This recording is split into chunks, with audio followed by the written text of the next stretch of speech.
উপস্থিত শ্রোতৃমণ্ডলী, আমি জানি তার একটা কারণ আছে। তার কারণ, যখন আমার কাছে বিমান এখানে কিছু বলার জন্য পিড়াপিড়ি করছিল, তখন আমি বলেছিলাম যে এই ধরনের কর্মশালায় আমি বেমানান। কারণ এখানে যে সমস্ত প্রথিতযশা গবেষক রয়েছে, আমি তাদের সঙ্গে আমার অবস্থান তুলনীয় নয়। কারণ আমি সেরকমভাবে গবেষণা করি, কিন্তু আমার হাতে অনেক গবেষণা হয়েছে। এবং সেইটা যদি এই কর্মশালায় উপস্থিত থাকার বাস্তব ভিত্তি হয়, তাহলে আমি তাদের থেকে তাদের গবেষণা পরিচালনা তত্ত্বাবধান করতে গিয়ে আমার যে শিক্ষা হয়েছিল, তার খানিকটা শ্রোতাদের সঙ্গে ভাগ করে নিতে পারি। সেইটা একটা পথ। কিন্তু তারা তো সকলে এখানে উপস্থিত নেই। তারা শিখিয়েছেন, তারপর শেখানো জিনিসটাই আবার নিয়ে নিয়েছেন। সুতরাং সে পথে না যাওয়াই ভালো। তাই বিমানকে বলেছিলাম যে আমার কথা তো অসংলগ্ন কথা, বলে তাই হোক। তাই যদি এই বক্তব্যের কোনো নাম দিতে হয়, তাহলে এই কর্মশালার মূল যে আলোচনার বিষয়বস্তু, সেটা অতিক্রম করে ইতিহাস বোধ আমার কি ধরনের ইতিহাস বোধ এখন আমার মননে সক্রিয়, সেই বিষয়ে বলতে হয়। তাই আমি এর নাম দিতে পারি ইতিহাসের বহুমাত্রিকতা ও উত্তরাধিকার। যে আজকে যে প্রশ্নগুলো সেবারটা উত্থাপন করলো এবং তার উত্তর দেওয়ার চেষ্টা করলো, সেটা একটা মূল বিষয়কে কেন্দ্র করে, সেটা হচ্ছে তথ্যের অনুসন্ধান। কি করে তথ্য চয়ন করতে হবে এবং নানা ধরনের সূত্র থেকে সেই তথ্য চয়ন সম্ভব। যদিও শেখরের সরকারি দলিলখানা সম্বন্ধে তত সংশয় নেই, কিন্তু রণজিৎ গুহর বয়ান যদি আমরা অনুসরণ করি, সেখানে বলা যাচ্ছে যে সরকারি দলিলে যা লেখা থাকে, তোমার প্রথম কাজ হলো তার উল্টো মতটা ভাবা। কারণ যদি লেখা থাকে বদমাস, তাহলে মনে করবে ভালো লোক। সুতরাং তথ্য নিয়ে যে বিচার, সেটা শেষ পর্যন্ত একজন ঐতিহাসিকের ব্যক্তিগত বোধের উপর নির্ভরশীল, যে আমি কোন তথ্যটাকে গ্রহণ করবো এবং কোন তথ্যটাকে বর্জন করব। সেটা আমার যুক্তি, আমার মনন, আমার সেই বিষয় সম্বন্ধে আমার জ্ঞান এবং উপলব্ধি, সব এসবের উপরে নির্ভরশীল। এবং তাই যদি হয়, তাহলে যে তথ্যগুলো আমি চয়ন করছি, সেই তথ্যগুলো আমার প্রতিবেদন, সেটা একান্ত আমার। ঠিক যেভাবে যে সূত্র থেকে আমি চয়ন করছি, সেটা আরেকজন ব্যক্তির প্রতিবেদন। সেটা সরকারি কোনো আধিকারিক হতে পারেন, তিনি তার দলিলটা লিখছেন, কিংবা সেটা সাহিত্য হতে পারে। সাহিত্য সূত্র থেকে আমি তথ্য সংগ্রহ করতে পারি। কিন্তু এই তথ্যের বেড়া অতিক্রম করে আমরা যদি আরো একটা বড় প্রশ্নে ঢুকতে চাই, যেটা সাম্প্রতিক কালে বেশ কয়েক দশক ধরে পোস্ট মডার্নিজমের ইম্প্যাক্টে আমরা শিখেছি, যে ইতিহাসের যেরকম একটা গল্প আছে, আমরা যেখান থেকে তথ্য চয়ন করি, সেখানেও একটা গল্প থাকে। এমন গল্প ইতিহাসের বিভেদ কোথায় কিংবা পার্থক্য কোথায়, সেটা যে কোনো ইতিহাসের ছাত্রের বুঝতে অসুবিধা হয় না। কিন্তু ধরে একটা সাহিত্য, দেশভাগের সাহিত্য, যার উল্লেখ সে করল, কিংবা কোনো স্মৃতি, সেটা দেশভাগের স্মৃতি হতে পারে, কিংবা জাতীয় আন্দোলনের স্মৃতি হতে পারে, কিংবা কোনো একটা বিদ্রোহের স্মৃতি হতে পারে, কিংবা একটা স্থানীয় সমাজের রূপান্তরের স্মৃতি হতে পারে, যারা বিচ্ছিন্ন অঞ্চল কিভাবে একটা বিশ্বায়িত জগতের সঙ্গে সম্পৃক্ত হচ্ছে। তারপর একটা ইতিহাস আছে, সেখানে অনেক সংযোগ এবং সংঘাতের মুহূর্ত সৃষ্টি হচ্ছে। এই স্মৃতি, সাহিত্য সবকিছুর একটা নিজস্ব ইতিহাস আছে, যেটা ঐতিহাসিকের বিশ্লেষণের আয়ত্তাধীন। দেশভাগের সাহিত্যের উল্লেখ যদি করতে হয়, যে বাঙালি ভদ্রলোকের যে সাহিত্য, দেশভাগের সাহিত্য, সেটা দেশভাগের ঠিক পরে দেশভাগকে বলতে চেয়েছিল। এবং আমরা যদি ছেড়ে আসা গ্রাম এই ধরনের লেখাপত্র দেখি, সেখানে দেখব যে যেন সচেতন ভাবেই ভাবছেন যে আমার তো সবই ঠিকই ছিল, হঠাৎ করে এমন কি ঘটলো যেটাকে একটা টালমাটাল করে দিল, অবস্থা পাল্টে দিল। বাঙালি ভদ্রলোক বড় মার খেয়েছে। উদ্বাস্তু বলতেই আমরা চাষিদের কথা ভাবি, কিন্তু বাঙালি ভদ্রলোক, যেটা বিক্রমপুরী বাবু যাদের বলে নিন্দা করা হয়, কিংবা যারা পূর্ববঙ্গের ছোট ছোট শহরে 19 শতকের নবজাগরণ বলো, কিংবা 19 শতকের যে শিক্ষা বিস্তার বলো, তাতে একটা সক্রিয় ভূমিকা ছিল, সেই অবদান, সেই ধরনের মানুষ, উকিল, স্কুল মাস্টার, অধ্যাপক, কিংবা গ্রামস্থ ভদ্রলোক যারা চলে এসেছিলেন, যাদের মধ্য থেকে অনেকে লেখার চেষ্টা করেছিলেন। সেই ছেড়ে আসা গ্রাম বলছে, সেখানে ওই একটা কাল্পনিক গ্রাম, যেখানে জীবনটা খুব সুস্থির ছিল, সেই সুস্থির জীবনে অস্থিরতা এলো। এখন এই যে স্মৃতিটা, সেটা পশ্চিমবঙ্গের যে মুসলমানি সাহিত্য, হাসান নাজিরুল হক, আগুন পাখি,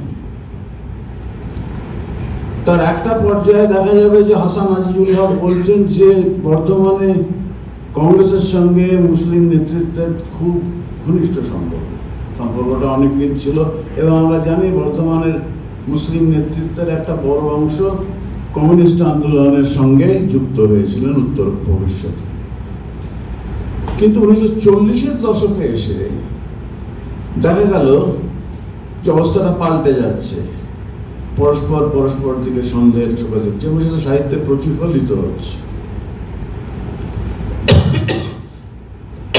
কেউ যদি 1971-এ আসে এবং 1971-এর সাহিত্য, 70-এর দশকের লেখা, সেখানে দেখবে সেই বেড়া ভাঙার একটা আনন্দ আসছে, যে বেড়াটা দুষ্ট লোক ইংরেজরা তুলেছিল, আমরা ভাঙতে সক্ষম হলো না। 1990 দশকের দেশভাগের সাহিত্য অনেক বেশি বাস্তবধর্মী।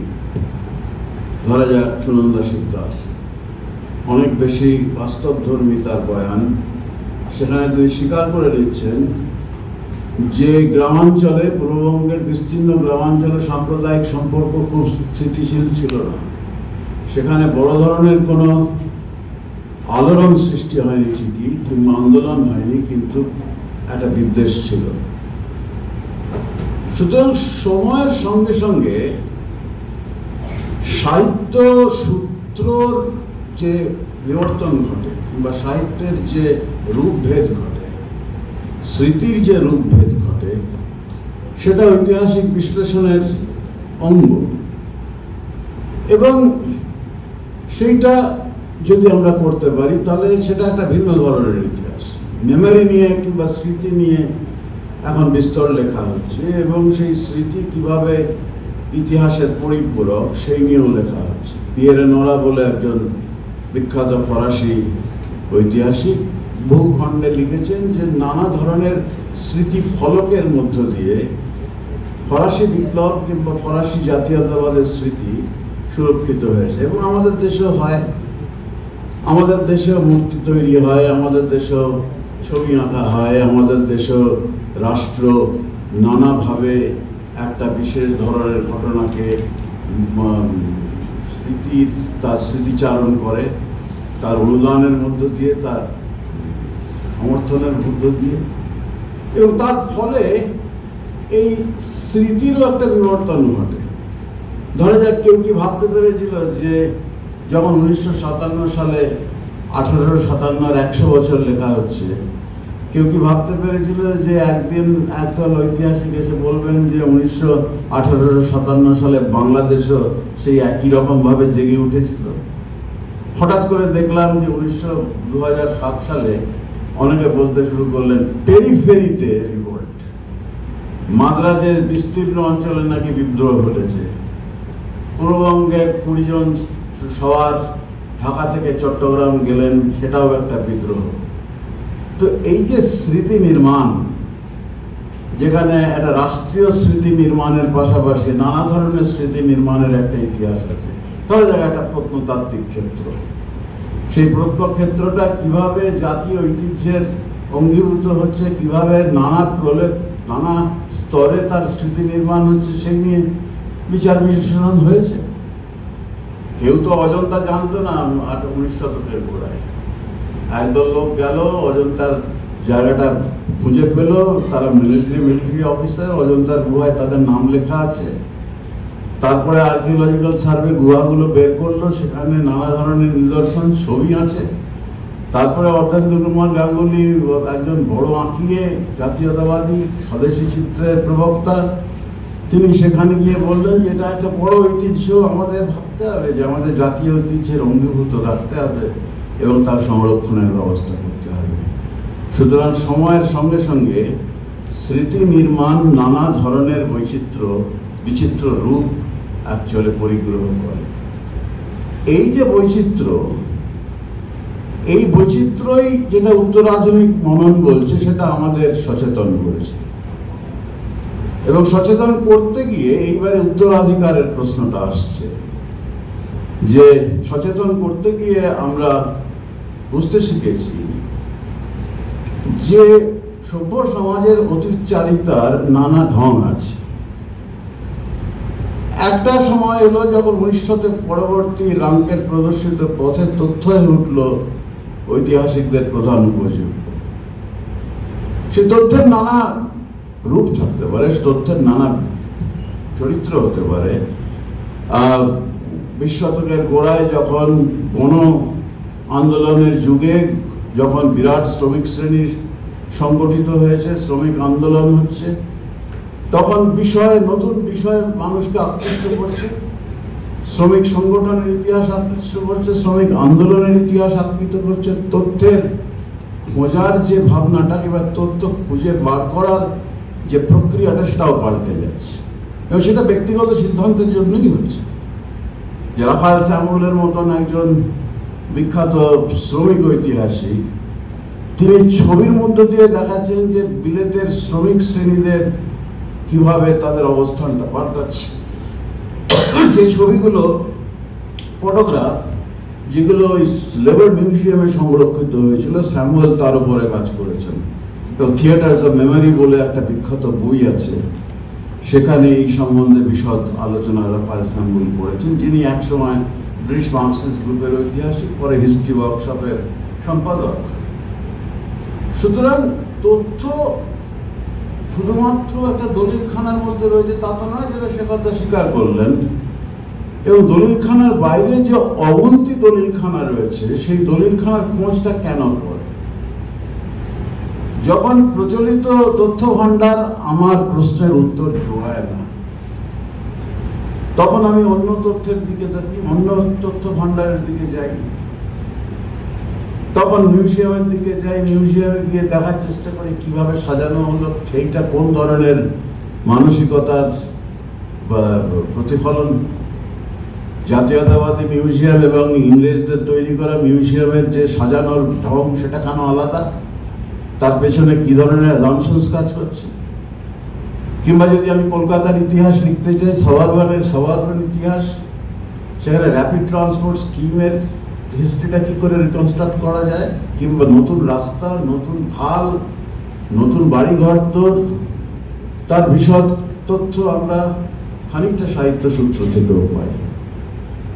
তথ্য নিয়ে এই যে বিশুদ্ধতা কিংবা পদ্ধতির এই যে বিশুদ্ধতা, এই বাড়াবাড়িটা আমার কাছে গ্রহণযোগ্য নয়। কারণ কেউ বলবেন আপনি তো ঐতিহাসিক নন, আপনি তথ্য চয়ন নিয়ে যে ধরনের খেলা খেলতে পারেন, বিশুদ্ধবাদী ঐতিহাসিক যিনি গবেষণায় মনোনিবেশ করেছেন তিনি তা পারেন। আমি সেটা মানতে রাজি আছি, এবং আমার ছাত্রছাত্রীরা যে নতুন ধরনের অনেক কিছু গবেষণা করেছেন, মিউজিয়ামের ইতিহাস কেউ লিখেছে, কেউ ভদ্রলোকের মননে মানসিকতার ইতিহাস লিখেছে, তারা ভিন্ন ধর্মী তথ্যর ভিত্তিতেই লিখেছে। একটা জিনিস মনে রাখা উচিত যে পদ্ধতির বিশুদ্ধতা যদি আমাকে বেশি মুগ্ধ করে, তাহলে আমি কোনো নূতনত্ব সৃষ্টি করতে পারি না। Pure method is an impediment to innovative thinking.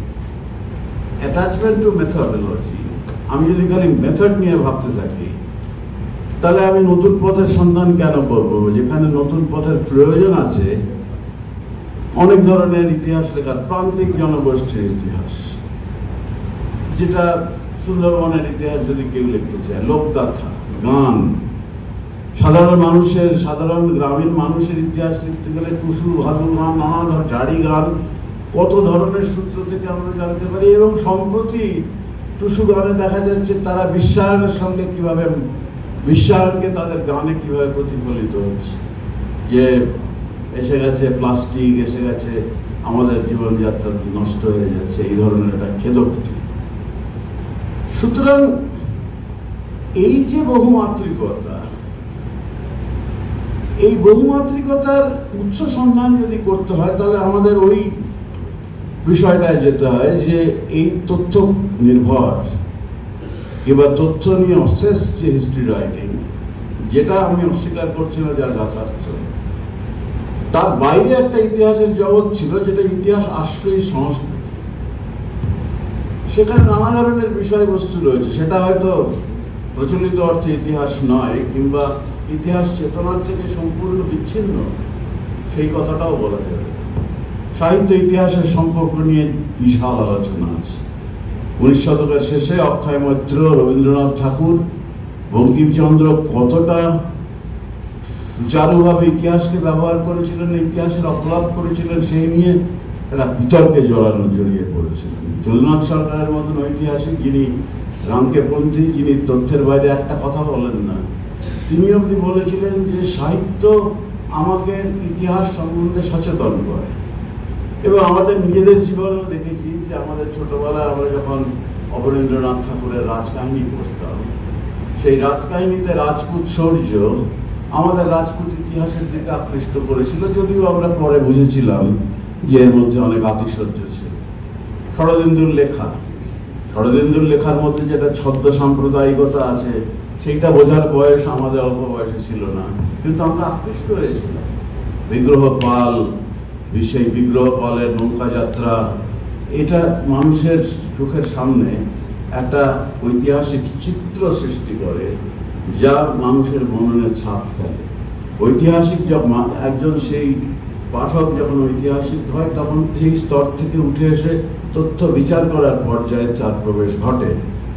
কিন্তু তাই বলে তো তার অস্তিত্ব, এই ধরনের যে ইতিহাস আশ্রয়ী সংস্কৃতি, তার অস্তিত্ব সম্পূর্ণভাবে বিলুপ্ত হয় না, কিংবা সেটা সম্পূর্ণভাবে অস্বীকারও করা যায়। সেই জন্যই একটা সময় এলো এই পোস্টমডার্নিজমের ইম্প্যাক্টের ফলে, যে ঐতিহাসিকরা একটা কথা খুব ব্যবহার করছিলেন, ভার্নাকুলার হিস্ট্রি। সেটা দেশজ ইতিহাস বলে কেউ অনুবাদ করতে পারে। এবং রবীন্দ্রনাথ নিজেই বলেছিলেন যে আমাদের দেশের যে উপাদান রয়েছে, বাখর, তারিখ কিংবা ইতিহাস পুরাণ, সেইখান থেকে আমরা তথ্য সংগ্রহ করে আমাদের নিজের ইতিহাস লিখতে পারি। এবং রবীন্দ্র থাপার এদের মতন ওই পাস বিফোর আস প্রবন্ধে সংকলনে দেখাচ্ছেন কিভাবে পুরনো একটা ধারা আছে যেটা চরিত্র কিংবা ইতিহাস পুরাণের ধারা, সেখানে অনেক কিছুর মধ্যে ইতিহাস লুকিয়ে আছে। ঐতিহাসিকের বোধের মধ্য দিয়ে, মননের মধ্য দিয়ে সেখান থেকে তথ্য সংগ্রহ হচ্ছে, সেখান থেকে দৃষ্টিভঙ্গির আবির্ভাব ঘটছে। দৃষ্টিভঙ্গি খুব গুরুত্বপূর্ণ, কারণ তথ্য চয়ন একটা অ্যাবস্ট্রাক্ট জিনিস নয়। সেবাদা যেটা বললেন যে মনটা স্থির করে নিয়ে যে আমি আর্কাইভে যাচ্ছি আমার প্রশ্নগুলো মাথায় রেখে, আমার প্রশ্নগুলো কে তৈরি করছে? আমার দৃষ্টিভঙ্গি তৈরি করছে, আমার শিক্ষা তৈরি করছে, আমার আপব্রিঙ্গিং তৈরি করছে, আমার কমিউনিটি তৈরি করছে, আমার সমাজ তৈরি করছে। সেটা একটা ভয়েডে তৈরি হচ্ছে না। তাই আমি মনে করছি যে এই দৃষ্টিভঙ্গিটা খুব গুরুত্বপূর্ণ, এবং একটা নতুন দৃষ্টিভঙ্গি নিয়ে অনেকেই তখন যেটাকে আমরা বলছি প্রাক আধুনিক ইতিহাস কিংবা ভার্নাকুলার হিস্ট্রি, সেই দিকে তারা ফিরে তাকাচ্ছে।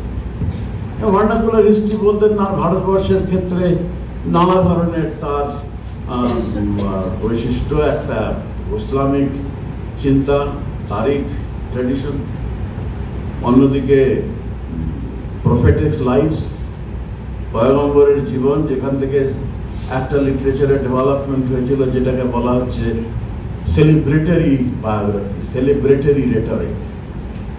অন্যদিকে চরিত্র ট্র্যাডিশন, অন্যদিকে ইতিহাস পুরাণ ট্র্যাডিশন কিংবা কাব্য, নানা বিষয়ের মধ্যে ইতিহাস বিধৃত আছে। একটা সময় এলো যখন আমরা সেখান থেকে তথ্য চয়ন করে আমরা ইতিহাস লিখতে শুরু করলাম।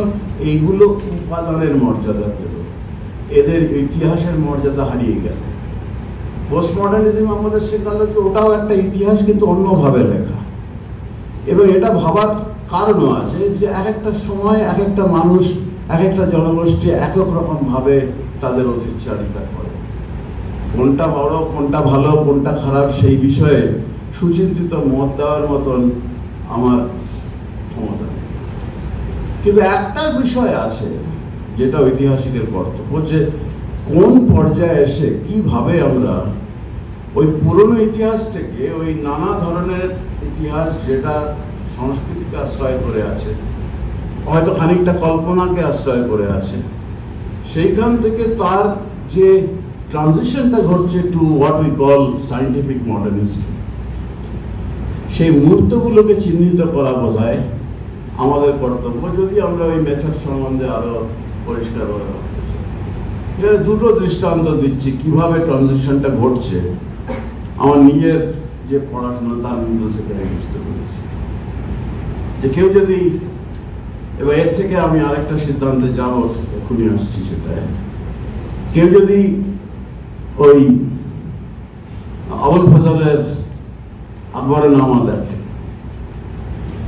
আকবরনামা একটা সেলিব্রেটারি রেটরিকের অন্তর্গত, যেটা আমরা যেটাকে ইতিহাস আছে মানববিদ্যা বলছি, হিউম্যানিস্ট হিস্ট্রি রাইটিং, তার একটা বড় অঙ্গ, এবং ওটা ক্লাসিক্যাল, তার অরিজিন। রোমান হিস্ট্রিতে rhetoric was an important part, যেখানে celebratory rhetoric was a critical ingredient. সেই সেলিব্রেটারি রেটরিককে অনুসরণ করে আবুল ফজল সেটাকে অনুসরণ করছে, সেই ইতালীয় সংস্কৃতি থেকে আহরণ করে নয়, আমাদের দেশজ ভাবধারা থেকেই সেটা আসছে, যেটা চরিত্র ট্র্যাডিশনের মধ্যেই আছে।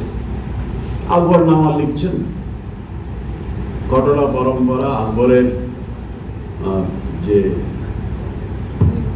একটা দৈব একটা অবস্থান, ঐশ্বরিক অবস্থান, সব কিছু আছে। কিন্তু মূল যে লেখা, তার আগে প্রবেশ করার আগে কেউ যদি ইন্ট্রোডাকশনটা দেখে, সেখানে আবুল ফজল লিখছেন যে আমি নানা ধরনের লোকের সাথে কথা করেছি, এটা আমার আই উইটনেস অ্যাকাউন্ট, নিজের চোখে দেখেছি।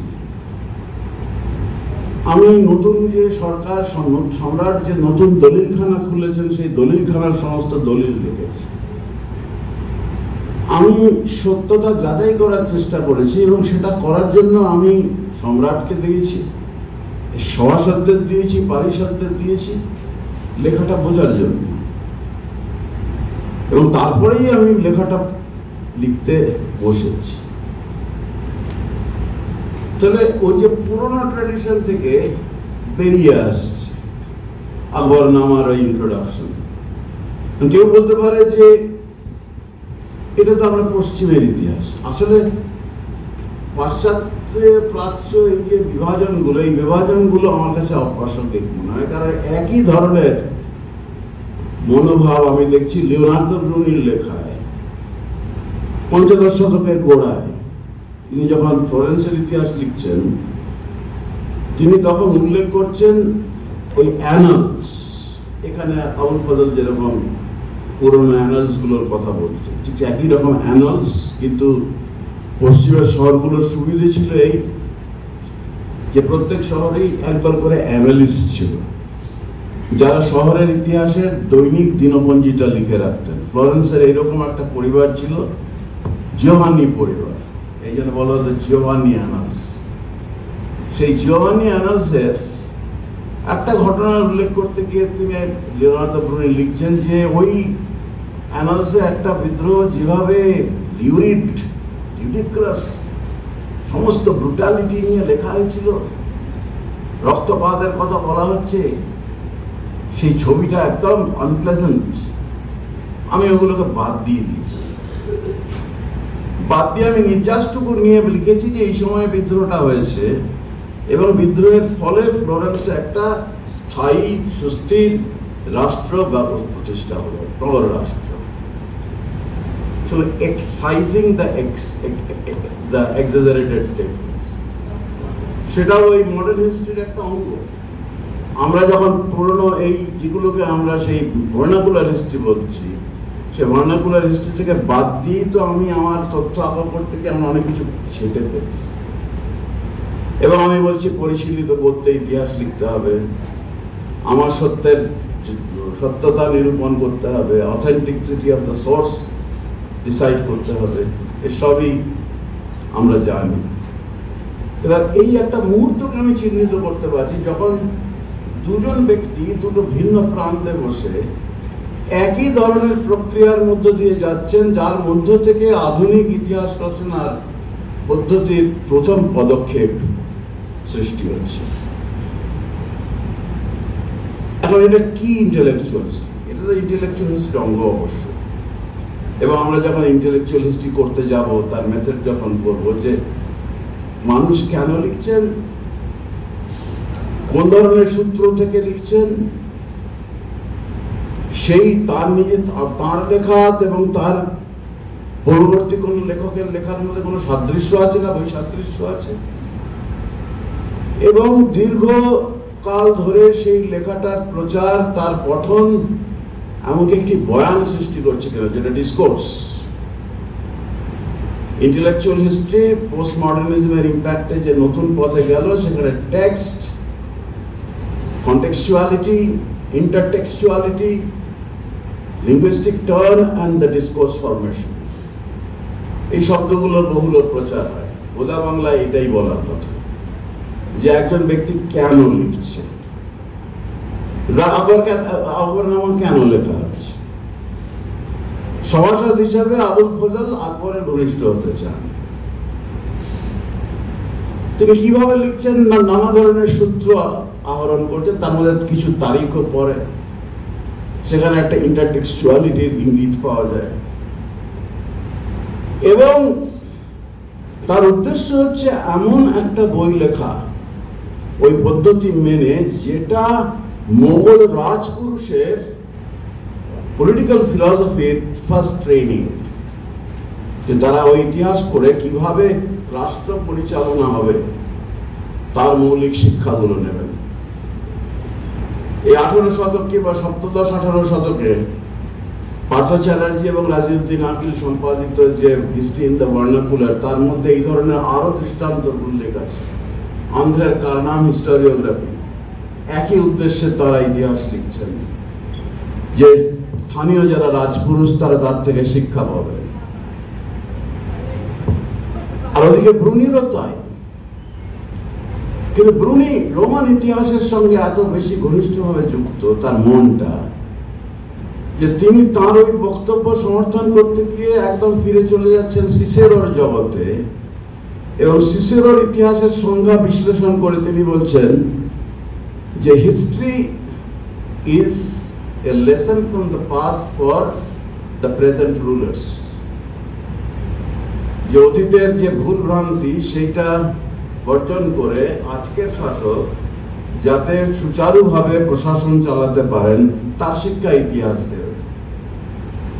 এবং ব্রুনির একজন সিসেরোর খুব ভক্ত ছিলেন। তোমরা জানো যে সিসেরো সিজারের বিরোধী, এবং সিসেরো সিজারকে কেন্দ্র করে যে দুটো ধরনের ইতিহাস চর্চা, একটা সিজারপন্থী একটা সিসেরোপন্থী, সেটা ইটালির রেনেসাঁ যুগের ইটালিতে খুব জনপ্রিয় ছিল।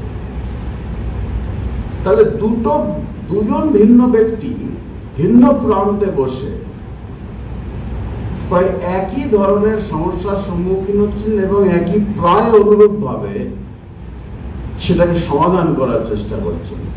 আমি বলছি না তাদের মধ্যে যোগসূত্র আছে, কানেক্টিভিটি নেই, কিন্তু সাদৃশ্য আছে।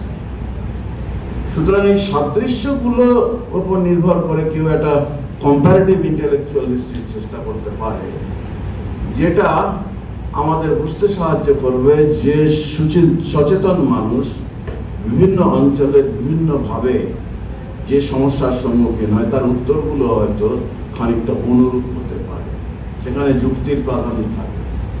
বিশ্বাস থাকলে হবে না। আমি যদি বিশ্বাস করি যে রামায়ণের অমুক সময় রাম বেঁচে ছিলেন, তাহলে আমার অনুভব হয়নি। কিন্তু আমি যদি রবীন্দ্রনাথকে অনুসরণ করে বুঝি রাম একজন প্রতীক, একজন বড় রাজা, একজন কল্যাণকামী রাজা, কল্যাণকামী রাষ্ট্রের প্রতীক, তাহলে তার ব্যঞ্জন আলাদা।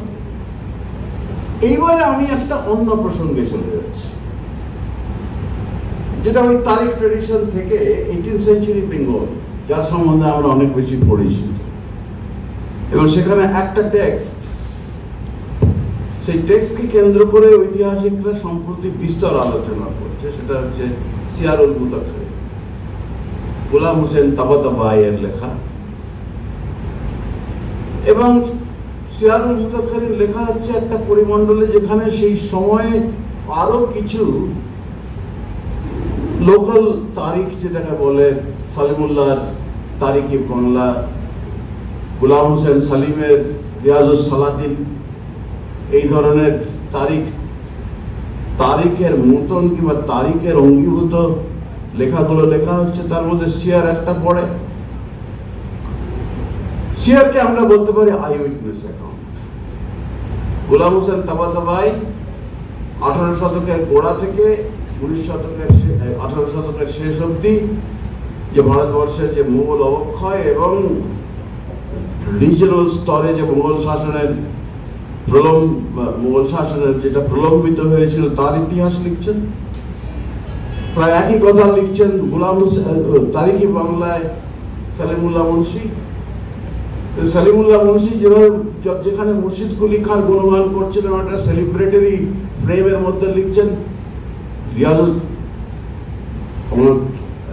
তাবাতাবাই সেটা লিখছেন। তবে একটা ট্রানজিশন ঘটছে। তাবাতাবাই শেষ দিকে এসে ইংরেজদের সঙ্গে অনেক বেশি তার সখ্যতা, এবং তিনি একটা স্তরে বলছেন যে মুঘল শাসন, যেটা কিছু কিছু ইংরেজ যারা বলছেন যেটা একটা ডেসপটিজম, এটা ডেসপটিজম নয়।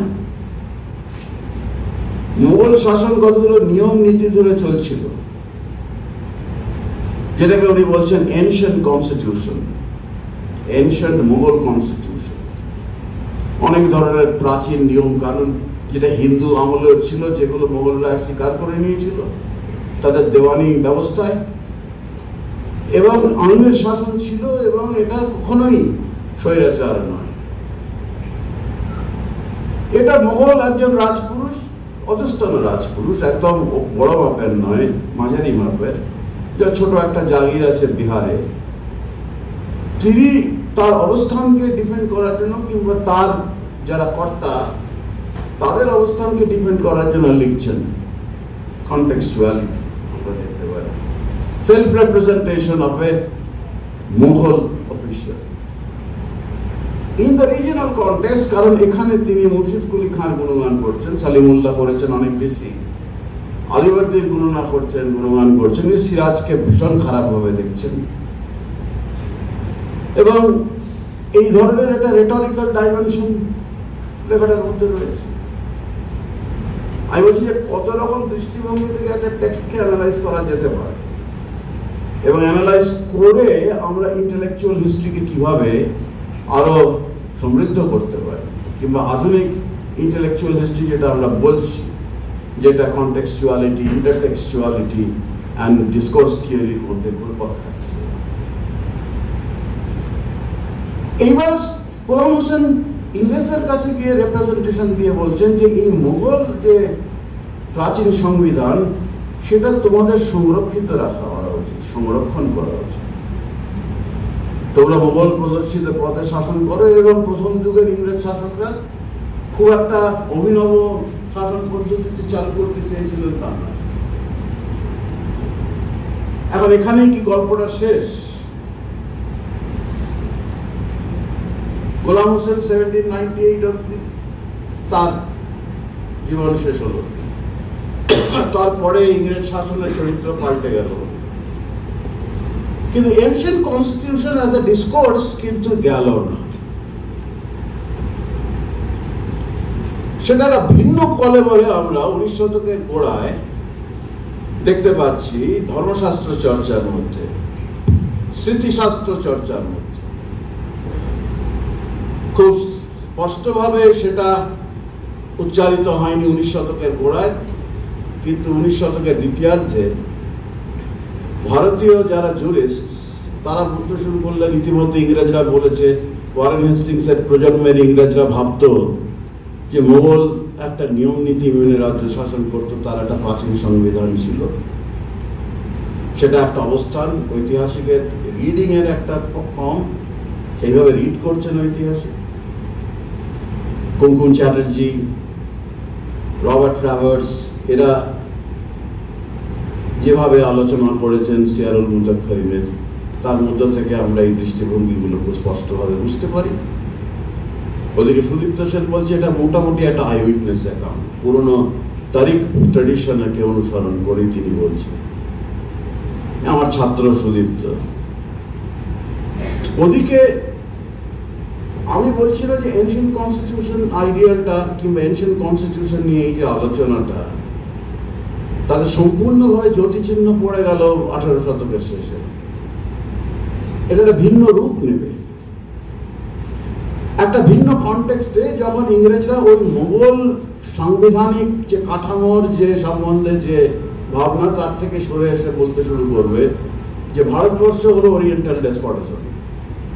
মন্টেস্কুর কাছে আমরা শিখেছি সভ্য রাজতন্ত্র এবং স্বৈরাচারের মধ্যে তফাৎ। গোটা 18 শতক জুড়ে এর প্রচার ঘটেছে ইউরোপে, এবং ইউরোপিয়ান থটের মধ্যে oriental despotism has become a fixture, যেখানে ডিসক্রিপশন, এখানে আইন নেই। জেমস মিলের হিস্ট্রি অফ ব্রিটিশ ইন্ডিয়া, তার আগে আলেকজান্ডার ডাওয়ের লেখা 18 শতকের শেষে, কিংবা চার্লস গ্রান্টের লেখা, সেখানে এই ডেসপটিজমের বিষয়টা খুব জোরের সঙ্গে বলা হচ্ছে ওই মোগল সম্বন্ধে ইংরেজদের যে পূর্বতন অবস্থান তার থেকে সরে এসে। এখন আমি বলতে পারি 18 শতকের তারিখ ট্র্যাডিশনকে, যেটা তিনটে কোণ দৃষ্টিকোণ থেকে দেখা হলো, সেখানেই শেষ।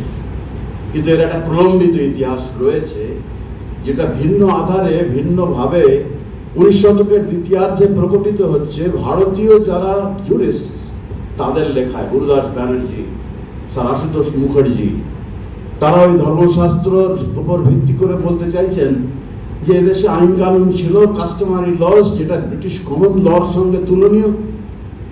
অন্যান্য দেশে যে এনশিয়েন্ট কনস্টিটিউশনের কথা সেখানকার জুরিস্টরা বলে, সেখানকার রাজনৈতিক নেতৃত্বরা বলে, কিংবা 16 শতকে যে বলা হয়েছে ফ্রেঞ্চ কনস্টিটিউশন, ইংলিশ কনস্টিটিউশন, তারই মতন আমাদেরও একটা কনস্টিটিউশন ছিল, যে কনস্টিটিউশনের উৎস রয়েছে ওই ধর্মশাস্ত্র কেন্দ্রিক আচার ব্যবহার, আইন কানুনের ভাব। সুতরাং ইন্টেলেকচুয়াল হিস্টোরিয়ান যদি ওই সিয়ারুল মুতাক্ষরিনে বর্ণিত বয়ানের উপর ভিত্তি করে সেটা তার দৃষ্টিটাকে আরেকটু প্রলম্বিত করতে চান, তিনি একটা ভিন্ন হিন্দু আধারের মধ্যে এই প্রাচীন সংবিধানের বয়ানটা মানময় হতে দেখবেন। এটা ইন্টেলেকচুয়াল হিস্ট্রির একটা অঙ্গ। সুতরাং আমি শেষ করবো এই বলে যে যত মত তত পথ, আর যত পথ তত মত। যে আমরা নতুন নতুন দৃষ্টিভঙ্গি প্রয়োজন। আমি যদি স্থানীয় ইতিহাস লিখতে চাই, স্থানীয় ইতিহাসের মূল বৈশিষ্ট্য কি সেটা আমি তো জাতীয় ইতিহাসের দৃষ্টিভঙ্গি দিয়ে কিংবা জাতীয় ইতিহাস রচনার পদ্ধতি দিয়ে বুঝতে পারবো না। তারা স্থানীয় জনগোষ্ঠী কিভাবে একটা বৃহত্তর জনগোষ্ঠীর মধ্যে মিলছে, কিভাবে তার অন্তর্ভুক্ত হচ্ছে, তার ইতিবৃত্তের একটা নিজস্ব ব্যঞ্জন রয়েছে। সুতরাং আমি বলতে চাইছি পদ্ধতির বিশুদ্ধতা নিয়ে মাথা গরম করে লাভ নেই। তোমার সামনে যখন সমস্যা আসবে, যুক্তি দিয়ে সমস্যার সমাধান করে, বিশ্বাস দিয়ে নয়। সবকিছু ডাউট করতে হবে, প্রশ্ন তুলতে হবে, তবেই আমরা নতুন পথের সন্ধান পাবো। সমস্ত বৈজ্ঞানিক যদি পুরনো পথের মধ্যেই আটকে থাকতো, তাহলে নতুন অভিনব পথ, নতুন বিজ্ঞান সৃষ্টি হতো না। নতুন বিজ্ঞান সৃষ্টি হয়েছে পুরনো বিজ্ঞান রিজেক্টেড হয়ে যাওয়ার পর। সুতরাং এই ওপেননেস নিয়ে আমার বক্তব্য শেষ করছি। এটাই আমার পক্ষে স্বাভাবিক, কারণ আমি ঐতিহাসিক নই।